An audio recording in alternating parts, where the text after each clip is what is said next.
some recollections of your thoughts about today, and then also this extraordinary anniversary of yours?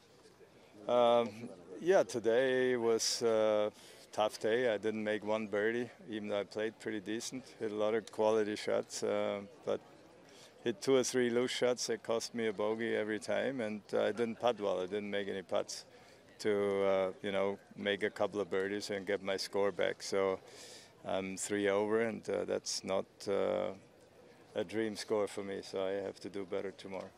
Okay. What are your memories of 83?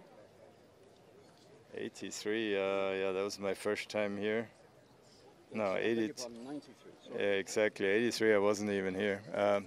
93, yeah, I have several fond memories of 93. I had a 4-shot lead going into Sunday and dwindled down to 1, and then played the back 9 really well and came up 18 with a 4-shot lead. So I really enjoyed the knowing that I'm going to win, and enjoyed the standing ovation from all the fans around the 18th fairway and the 18th green. And what was also special was that it was Easter Sunday, and I became a Christian several years before that, so that made it more emotional and more meaningful for me. I remember coming to your house that night to celebrate, and I also remember that the next morning you got up early and swept up a pile of newspapers to record your victory. I don't know whether you remember that. No, sorry. What is it that keeps you going? Why?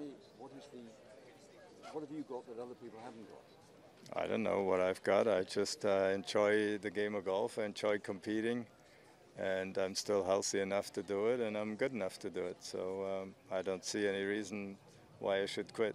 No. Well, what about next year when you're 65? You intend to try and play?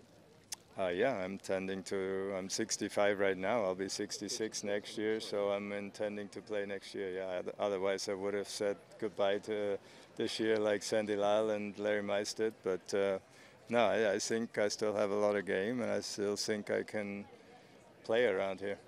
You don't think there's any sort of unwritten rule that you stop with? There isn't. No, I asked the chairman several years ago. I said, "Is there an age limit, or when do you tell people to stop playing?" And he said, "Listen, Bernhard, you will know yourself when it's time to stop." And I hope he's right. I don't want to make a fool of myself. If you see me shooting 80s and 82s and stuff around here, then it's definitely time to call it a day.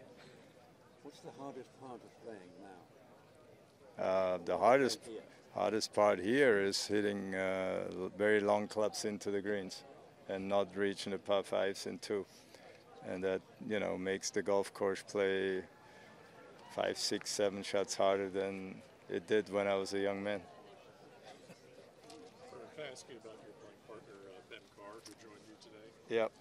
You're the same runner-up, first time here. Obviously, he's watching you, tons of experience. What was your impression of just how he handled himself? Not necessarily the score he shot, but just how he handled himself. No, I thought he's a very talented young man. He's got a lot of a great future ahead of him. I think he's got a lot of game. I know he wasn't totally pleased with the score, but that's a different story. He can hit it long, he can hit it straight. He's got a good short game, so and seems to be a nice young man and mentally pretty good. So I see a bright future ahead of him if he stays healthy and continues his way. Thank you very much. Yep, you're welcome. Eine private Sache noch, Bernhard, darf ich kurz noch was? Okay.